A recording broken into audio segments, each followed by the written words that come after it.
This is Monocle on Design, a show where we discuss everything from architecture and craft to furniture and fashion. I'm Nick Manise. On today's program, Swiss graphic designer Dafi Kühne explains why legibility is relative. We also meet the president of the Sergio Rodrigues Institute. Plus, architect Jeanne Autran-Edorh reflects on timelessness in architecture. All that coming up on Monocle on Design.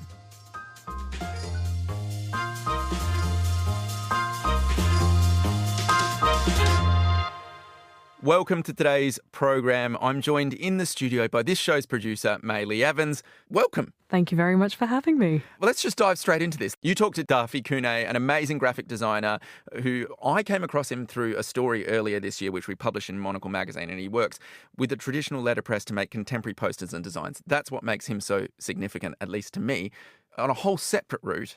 Tell us about your relationship or your discovery or your knowledge about Dafi. So mine comes through the publishers Lars Muller, who we featured on the programme before and appeared in the Monocle universe, if you sort of like to put it that way. They recently released a title called Poster Cult, which is a collection of Dafi's previous work, and this is spanning decades. For those unfamiliar, Dafi is a legend when it comes to graphic design, and particularly in the Swiss field. And the way he practices is really unique, and it's something that I was discovering as I was going through the pages. Letterpress, it's quite a traditional old school technique. It might not sound that exciting, but the thing that's really integral to Dafi's practice is that he is really playful with materials, using things like fabrics and incorporating lots of just experiments into it. This isn't a case of taking an old technique and keeping it alive for the sake of it. This is somebody who's unafraid to mix tradition with contemporary technology, and he's making the tools to make the posters, which might sound a little bit long-winded, but it means you get so much more freedom, so much more ability to experiment, and that's really evident when you go through this book. What is so cool about this, there's a tendency to just, embrace technology for technology's sake. But I think what Dafi does in his work is he really shows that there's some merit in looking at new ways of using existing technology. And ultimately, this is giving him the freedom and the ability to create something that's completely unique, completely distinct, and really, I guess, worth collecting. No, definitely. And one other part of why I really enjoy his work is I also came across this online series that was put onto YouTube during the pandemic, where Dafi is very openly going through his techniques. So it's a great series for any graphic designers or students who are looking to understand how you come to this finished product. And you've got Dafi just very openly going, right, here's some cardboard, just rip it apart. This is how you kind of place it together. And I think so rare to have a maker who is so open with process. It's very easy to look at a piece of design and have no idea how on earth the maker got to that final point. And here you have an educator saying, this is what I figured out. Run with this. Have fun. I mean, his book is called Poster Cult. It doesn't sound very cultish. He sounds very open. I think he's very open about the fact that his enjoyment of the craft is somewhat cultish. In fact, that was my first question. Why do you worship at the altar of posters? Why is poster making such a cult? So maybe let's hear from Dafi now. Well, I'm working between the poster culture, keeping the culture of printed posters alive, and on the other hand, you could also see this with a little bit of irony and say like, well, you're totally running a cult. You're working with old presses from the 1960s. It's all very slow. It's all very greasy, dirty, a lot of manual work. It's, in that sense, it is expensive. So you could question that. And I totally run in that direction. That's why it is the poster cult. Not just poster culture, but also a cult. On this programme, we discuss a lot of, long-lasting design, ideas of legacy when it comes to furniture and architecture. But I also think that there's a case in design for ephemeral work, which feels quite fitting for posters, where maybe their lifespan might be a bit more fleeting. You might be advertising an event or an exhibition, maybe a concert perhaps. And I wondered how you perceive the passage of time when it comes to your practice. Does that bother you? Do you kind of enjoy the fact that something will weather over time? The fantastic thing about the printed poster is that it can be both. It can be, on one hand, that ephemeral, a useful product that is advertising a concert or exhibition.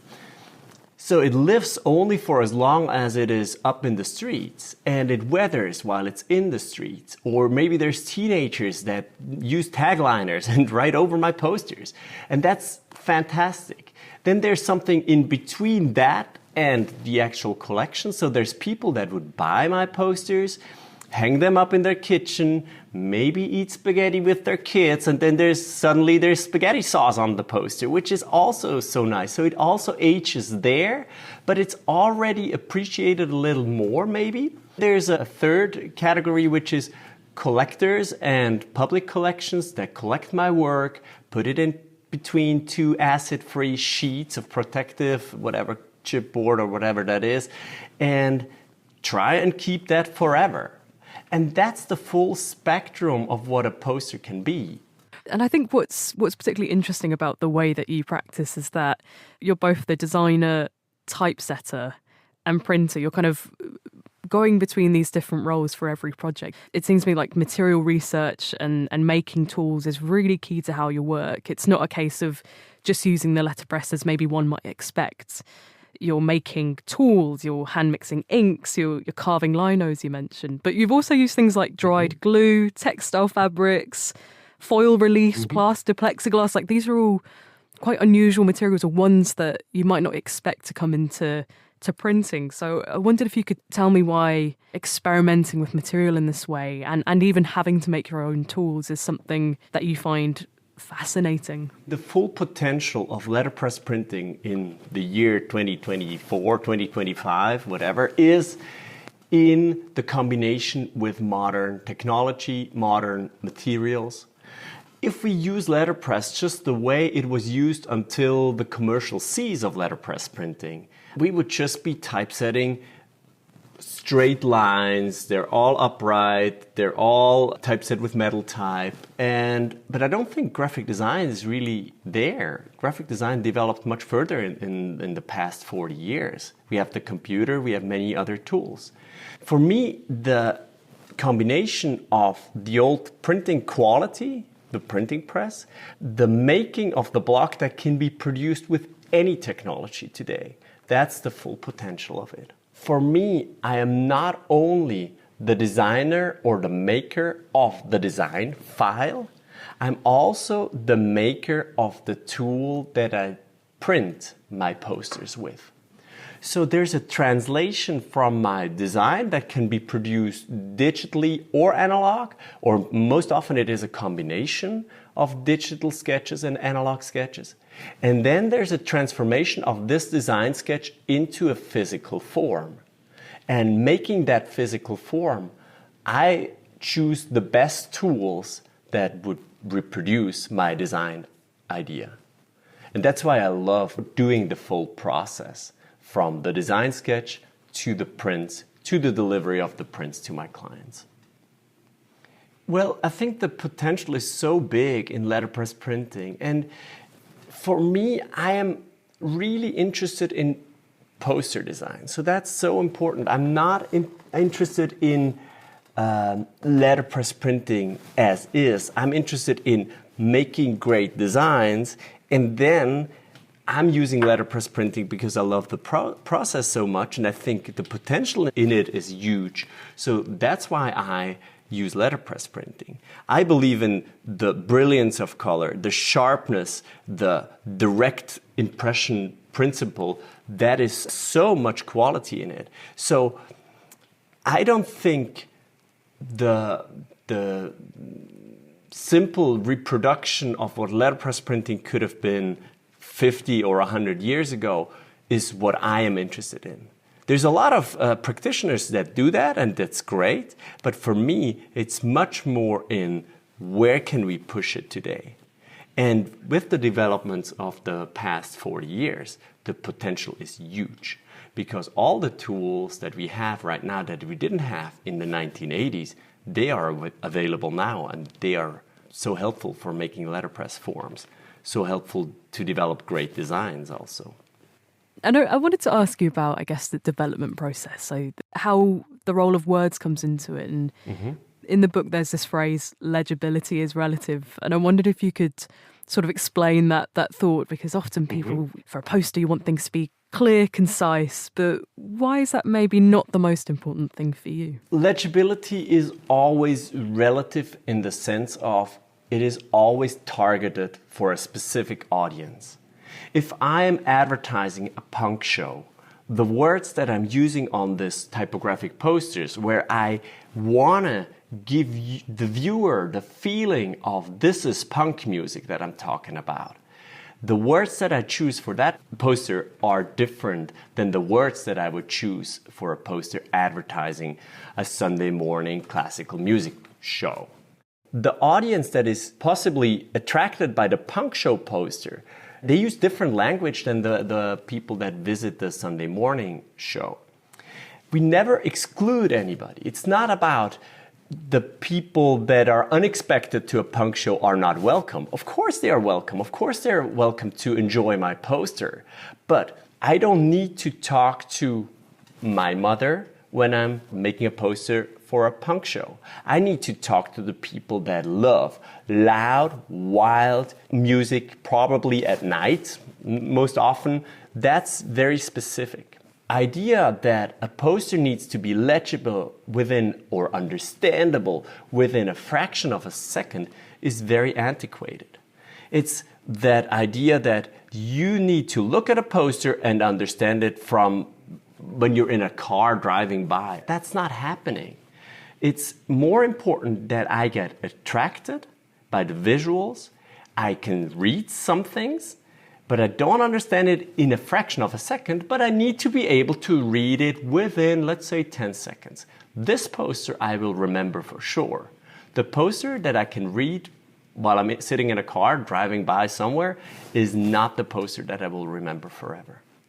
Where do you look to for inspiration? Is it within the graphic design scene? Are you seeking inspiration from completely different mediums and trying to translate it into your own? Inspiration can be anywhere. Inspiration can be a nice color shade that you find in anything. It doesn't have to be in print. It doesn't have to be on a poster. It doesn't have to be on a computer. It can be just anything you see out in nature, or it could be in an exhibition or anything. For me, it is important that the designs are developed from the content that I'm talking about. So I try and make semantic compositions. That means I make a semantic connection between the content and the forms that I use. So if I am talking about a show, and I'm bringing that punk show thing again, if I'm working for a punk show, the visuals are loud, intense, dark, and wild. And if I am talking about a classical music show, it might be intense also, but it's a different intensity. There's a different rhythm to it. And the visual rhythm reflects the actual rhythm of the music. There's this connection, and this connection is so important because it helps so much to develop posters. I don't believe it's right to develop a poster just with a personal style approach. I think it makes much more sense if we reflect the content. So it's not a discussion of my personal style, my personal taste. It's the discussion of what does the music stand for. So there's a lot of research that I do before I even start working. I start researching. Maybe if it's for a band, I research the music that they're playing. I watch a few clips, maybe an interview, what are they standing for. Then I look for the words that are in this topic. The band name is given, but maybe the stylistic descriptions, I can come up with that. And that's content. And the content is so important to play with. Sometimes you use a lot of words to fill up that poster because I need visual density. And I cannot get visual density if I only have 2 words maybe. So I need 20 words, 30 words. So I need to come up and play with that content. And then of course I work with typefaces, I work with colors, and all with the goal to reflect the actual content. That was Dafi Kühne there in conversation with Maylie Evans. The title Poster Cult is published by Lars Muller. and it is available to purchase now. But Nick, let's bring you into the show. You've also got a conversation. Where are we going today? We're going to Berlin for actually a conversation we recorded a little earlier in the year when Monocle on Design was hosting live shows on the road in the showrooms of Swiss appliance specialist Waldzug. There was a series of them. You might have heard some of them earlier in the year where we were talking about the topic of timelessness. And in Berlin, we met a panel of designers, including Eric Spiekermann, a famed print designer, appropriate off the back of Dafi. And there was also industrial designer and creative director Konstantin Gercic, who had just overseen an exhibition dedicated to sport called Match at Paris's Luxembourg Museum. And then rounding out the panel was Jeanne Autran-Edorh, who is a French Togolese architect and co-founder of Studio NIDA. And she kicked off the panel for us. She started by talking about how her practice considers timelessness across continents, specifically Europe and Africa. We're working across 2 continents with a specific focus on West Africa in our practice. There is also this dimension for me from which point of view are we talking about, and what is the context, and who is defining maybe the value of what timelessness means. Because like in a post-colonial context, often what happened is what defined timelessness before, like the indigenous values, knowledge, and craft, were actually replaced or erased from the history by new values that were brought from colonial power, like clay architecture, for instance, or like traditional and vernacular dwelling, which add value.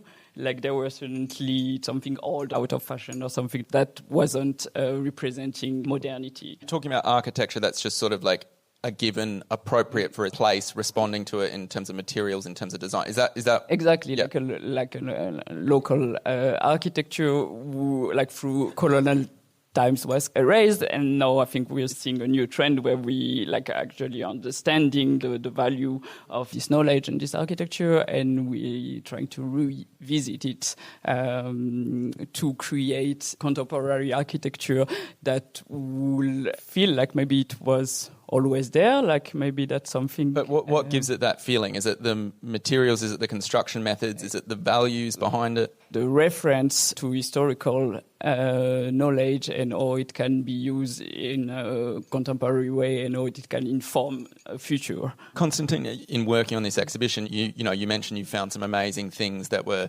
decades old. I don't know if there's anything that's centuries old, but you've found some amazing artifacts. Is there anything that united these artifacts in terms of their quality, in terms of them making the cut for the exhibition? Because that just makes me think of there's some uniting qualities that's running through that architecture. Are there any uniting qualities that have run through the objects you've found? The whole idea of the show was to look into the future, but we said, let's look through 3 lenses into the future. The historical lens, from the past, how did they see the future? Today's outlook into the future, that's now, tomorrow, in 2-3 years. And then there's a kind of speculative future that is far projected. The kind of the things we've chosen for the exhibition have this kind of projection into future. One of the oldest artifacts in the show, the original design of the Olympic rings from Pierre de Coubertin, the guy who reenacted the idea of the Olympic Games, 1912, I think. It's such a beautiful thing, and still works in our digital age, one of the few logos, probably. It has such a symbolic kind of power, the 5 continents connected. It has colors, but it works in black and white. I couldn't think of a more beautiful logo. We have the drawing of that in the show. And what kind of vision was that in 1912? Do you think they were thinking about timelessness then? As designers, architects, we don't think that way, but we think of what feels right now, and projecting into the kind of design and creativity is always thinking forward. So it's not just, it's fine for now, but it'll be good for a little while.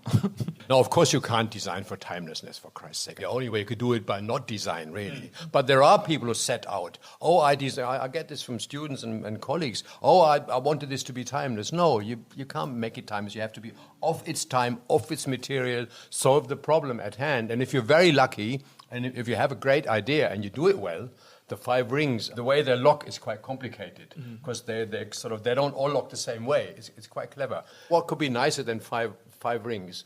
You know, the sphere is the best volume with a smaller surface. As we know, it's a beautiful body. And we only have 3: the triangle, the square, or the cube, and the pyramid, and the sphere. And what can be better? If good design avoids discussions around timelessness, what are the discussions that are happening? I know this is going to change person to person, but we talk about the simplicity of the logo there. Do you talk about simple solutions? Or there's that saying, I'm not going to get this quite right, but it's like the simple solutions are actually often the most complex. Are these things that you're talking about in your studio? Yeah, of course, because often they're also not visible in the final result, no? Like all the complexity of the question that were asked through the process. If they are well solved, we arrive to a quite simple design solution, but actually it's quite complex.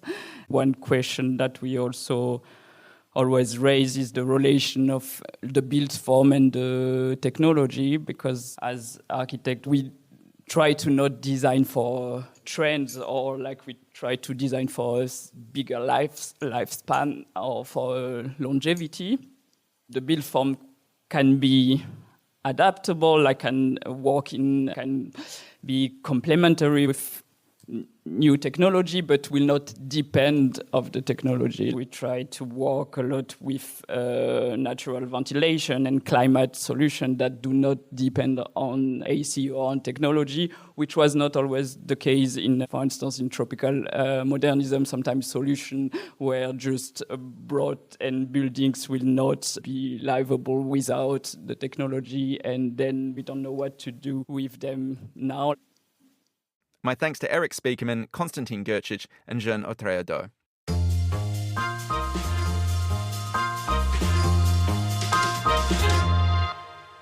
Finally, on today's program, I'm joined in the studio by Fernando Augusto Pacheco, host of The Stack on Monocle Radio and Monocle's senior correspondent. We're here to talk about an interview you recently, I guess, conducted, is the way we describe it, with Fernando Mendes. I'm going to throw it over to you just to sort of paint the picture. Who is this wonderful man? This is very exciting. So Fernando Mendes is the president of the Instituto Sergio Rodrigues, which is the iconic and celebrated Brazilian designer and architect.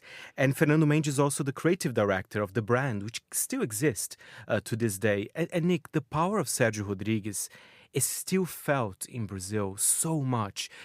Not only in design, but in fashion, in the cultural conversations. His name, when we think of 60s Brazil, think Niemeyer, think Brasilia, think Sergio Rodrigues. So he's got this huge, important role, but maybe perhaps flies a little bit under the radar internationally, but certainly within Brazil, hugely significant. I mean, you mentioned Niemeyer there, he worked with Lucio Costa as well. He sort of was everywhere. And this week, the reason I did an interview with Fernando Mendes is the fact that there is an armchair that Sergio Rodrigues did in the 60s, especially for the American market. So they were going to sell in Sergio Rodrigues' shop in the US, in Carmel by the Sea. I had no idea about this. So that just shows you the power of Brazilian design in the 60s. So it's never been sold ever in Brazil. There was like a deal where this couldn't be distributed in Brazil at all. Exactly. So for some reason, I'm sure you could buy, but you had to import. It was a little bit harder. But now for the first time, you can actually go and buy it in São Paulo. So if you are at the amazing shop Depot, which if you go to São Paulo, Nick, you have to go there, you can have your own piece. And the piece is called Carmel as well. Beautiful one. And it's exciting. The centenary for Sergio Rodrigues, Daf, will be 2027. But this is the beginning of the celebrations. It'll be a long, long, long celebration. You talked about Fernando Mendes there and him playing a role as the head of Sergio's Institute and also continuing on his atelier. So he's working across, I guess, the archive in terms of preserving it with the Institute, I'm assuming, but also pushing it forward with his atelier. Is that kind of his role in this whole picture? Absolutely. And Fernando, it's Sergio Rodrigues' cousin. So they were very, very close in a way. They worked together for a bit as well. And it's interesting because I was talking to Fernando. A lot of my friends, when they go to Brazil, they kind of want to visit a place where they can buy a Sergio Rodrigues piece or see a Niemeyer house. Brazil should use this more for tourism in general, because it's amazing, it's unique. And I think people in the know, I'm sure Monocle Design listeners would be curious for that. So I think that's his job, to promote Sergio Rodrigues' work. And I think it's quite wonderful. You mentioned him being his cousin there, but keeping these sorts of things in the family, I think, is also critical. Like, in terms of, I'm thinking of some other archives like Achille Castiglione. It's run by his daughter, Lisa Dimitrios, who's the granddaughter of the Eameses, is also running their archive. I think having this family link, in a much the same way that it's nice to have these multi-generation family businesses, it really becomes about, I guess, preserving the legacy and not just purely pushing a bottom line. I think that's really important, to have somebody that's still tapped into the memory and that kind of relationship.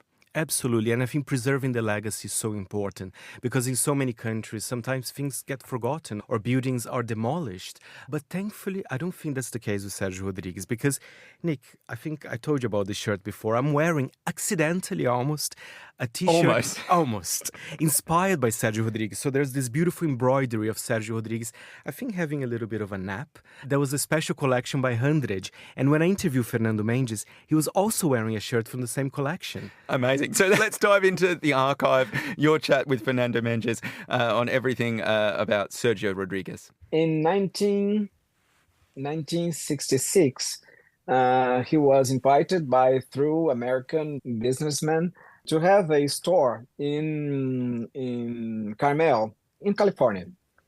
This store lasted for 2 years, and he designed an armchair for this store, the Carmel armchair. And I have never find any of this armchair here in Brazil, in galleries or after pre-owned market. It is such an emblematic piece, because when he designed Tunico armchair, his intention was to make something simpler than the Molly chair that would cost less money. And then he takes this Tunico chair like a background to create this Carmel armchair that would be a sophisticated Tunico armchair. His mind was always making jokes with his own work. The arms are upholstered.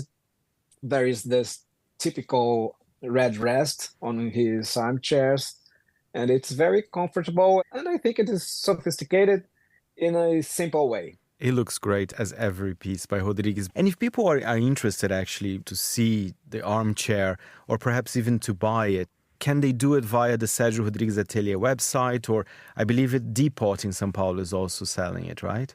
Yes. To start, Depot is selling this chair for exclusively for 3 months, I believe. And then we will have it on Espaço Gallery. You will find in New York, Los Angeles, London, and Miami. Other stores throughout Brazil. And it's funny that the market for even vintage pieces by Sergio Rodrigues as well, it remains at an all-time high, right? I mean, do you get a lot of emails of people interested in specific pieces? I mean, he's still such an influential name. Many times they are asking us if these pieces are originals or not, and sometimes they are not, unfortunately. There is copyright thieves that makes pieces that are not so well done, and they are not originals. But that's the price that everyone who has a strong work will have to pay anyway. There are a lot of people abroad as a Brazilian, people that work in the industry, and they're very curious about the life and work of Sergio Rodrigues. If one day they go to Brazil, I wonder, where should they visit? Is there a physical space they can visit for the Institute Sergio Rodrigues? What would you advise these people that perhaps are interested in Brazil and they might be planning a trip anytime soon? First, the Depot store, that they have the whole collection that is on the market. Here in Rio, you will find Rio Contemporâneo and Wade Design. There is the Institute. We don't have a huge number of pieces there, of furniture, of course, but the documents, we have almost 40,000 documents. We don't have a permanent exhibition of his furniture yet. Yet. The centenary is coming. The centenary is coming. That was Fernando Mendes, president of the Sergio Rodrigues Institute and creative director of Sergio Rodrigues Atelier. And thank you, Fernando Augusto Pacheco. My pleasure. And that's all for today's show. For more design stories, listen to our 5-minute midweek bonus show, Monocle on Design Extra. And if you enjoy print, then do pick up a copy of Monocle magazine as well. It's on all good newsstands now. Today's episode was produced and edited by Maylee Evans. I'm Nick Mendes, and you can reach me on nm@monocle.com. Thanks for listening.